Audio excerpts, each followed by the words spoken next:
Salut les coureurs, salut les triathlètes. Aujourd'hui, on va parler des données que sont fournies par les montres GPS, qui sont pour moi un énorme frein à l'entraînement, car vous êtes beaucoup à tenir compte de ce que vous voyez écrit sur votre montre. Alors, on va parler de Garmin, parce que j'ai une Garmin et que je connais par cœur Garmin, mais je suppose que c'est exactement pareil sur toutes les montres. On va commencer par les estimations de résultats en course. J'ai certains de mes athlètes qui me disent, mais Michel, tu me dis que je vais pouvoir faire ça sur le marathon, mais ma Garmin me dit que, alors, soyez gentils, arrêtez avec ça, arrêtez. Je vais vous expliquer un truc très simple. Les données Garmin, c'est des algorithmes qui sont basés sur des moyennes et qui ne tiennent absolument pas compte de ce que vous pouvez faire. Je vais vous prendre un exemple très très simple. Il m'est arrivé plusieurs fois de courir un marathon. On va prendre par exemple le marathon de Berlin en 2022. Je cours le marathon de Berlin 2022. Je fais 2h45, 50 secondes. Ma Garmin enregistre mon nouveau record sur marathon. Et le lendemain, je reçois un petit message. Vos estimations de course ont changé. Je me dis, ah ben super, je vais aller regarder. Et là, je vois que ma Garmin m'annonce fièrement que je vais pouvoir courir le marathon en 3h10. Et oui, c'est ça. Voilà. Voilà ce que c'est les estimations Garmin. Donc déjà, les prédictions de temps, vous vous en foutez complètement. Ensuite, le statut d'entraînement. Alors sur Garmin, c'est un chiffre qui va de 1 à 100. Bah, dites-vous que moi, depuis que ça existe, on va dire 5 ans, 6 ans, je suis à 1 sur 100. Pourquoi? Parce que j'ai 60 ans, que je m'entraîne beaucoup, que je cours une ou deux fois par jour, 100 à 150 km en grosse période, et que pour Garmin, c'est pas possible. Donc déjà, il me conseille de me reposer. Chaque fois que je fais une séance, il me dit 72 heures de repos. Depuis que j'ai mes montres Garmin, et j'ai changé de montre, j'en ai eu 4. Et en prévision de séance, alors il me dit repos, un jour sur deux, et de temps en temps, il me dit que je peux aller faire un petit footing de 30 minutes. Voilà, c'est ça les estimations Garmin. Si vous n'êtes pas dans la norme, ça marche pas. Et vous n'êtes pas deux coureurs à avoir les mêmes normes. Donc, par pitié, tenez pas compte de ça.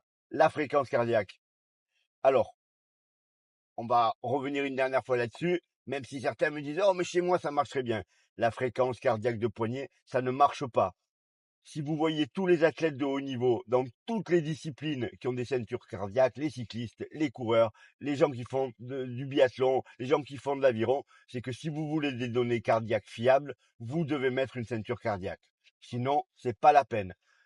Qui n'a pas eu un cardio à 180 alors qu'il faisait un petit footing, ou l'inverse, qui était à bloc avec un cardio à 120.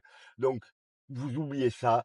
Alors, bien entendu, parfois ça marche, mais on ne peut pas baser des entraînements sur quelque chose qui marche de temps en temps. Ça, c'est la première chose. Ensuite, là, je viens d'avoir un de mes coureurs par message qui me dit, hier, j'ai fait mon semi. Alors, il a fait un semi, il a battu son record, tout allait bien. Il me dit, tu comprends, Michel, ma fréquence cardiaque sur le semi, elle était plus haute que ce que ma Garmin me disait de faire. Alors, qu'est-ce que je fais? Alors, je lui dis, attends, mais hier soir, tu étais super content de ton record. Et là, tu es inquiet. Et il me dit, bah ouais, parce que j'étais un peu haut en rythme cardiaque. Je dis, non, mais tu te rends compte de ce que tu es en train de me dire. Tu es en train de m'expliquer que ton rythme cardiaque était trop haut et que normalement, tu n'aurais pas dû pouvoir tenir le semi. Or, tu l'as couru le semi à cette fréquence cardiaque. Donc, il est où le problème?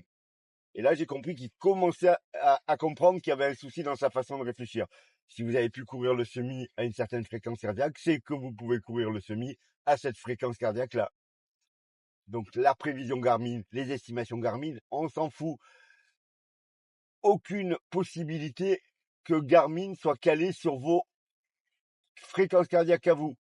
Peut-être que vous êtes capable de tenir 88% de votre fréquence cardiaque sur un semi-marathon et que quelqu'un d'autre va être uniquement capable de tenir 80%.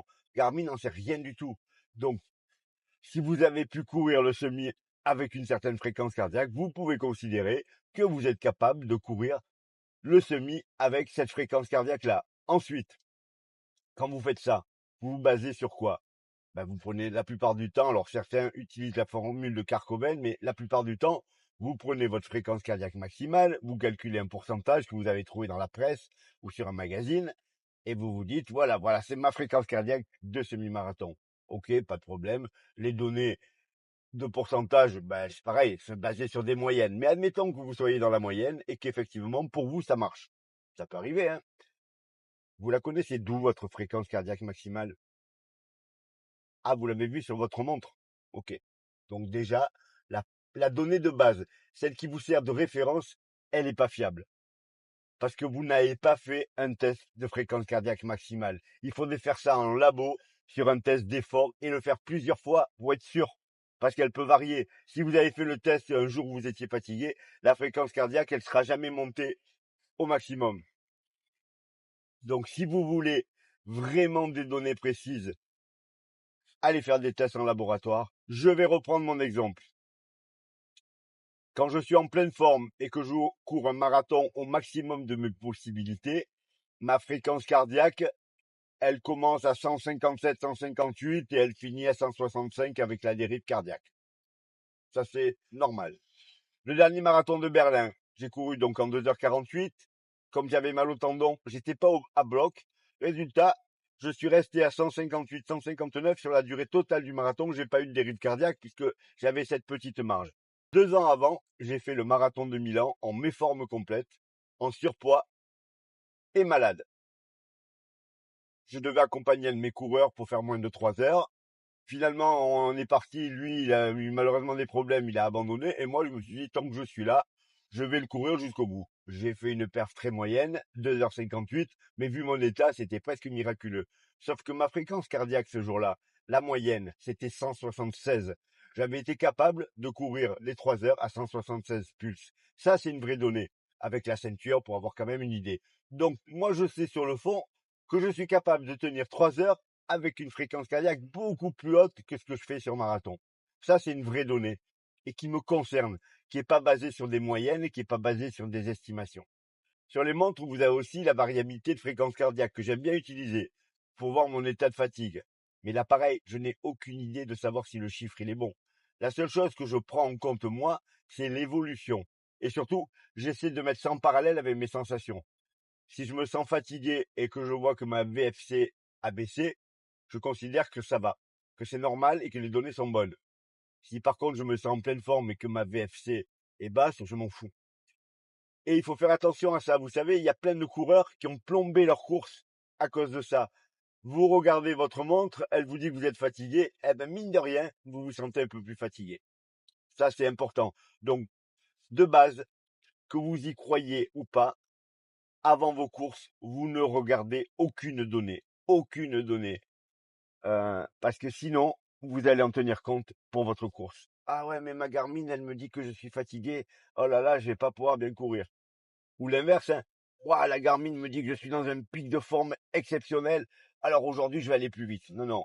Vous courez à l'allure qui est prévue et vous vous occupez de rien d'autre. Ça sera beaucoup mieux. Après la course, vous analysez toutes les données et vous regardez si elles correspondent à ce que vous avez ressenti.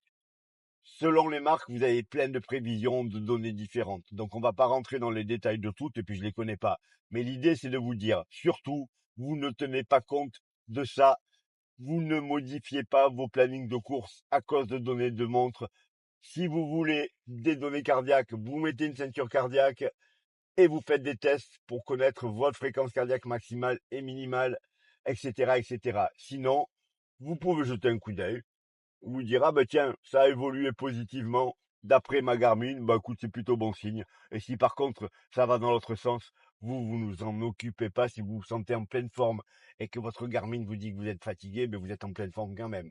Voilà les coureurs, voilà les triathlètes, bon entraînement à tous, sans tenir compte des données et des prévisions de vos montres.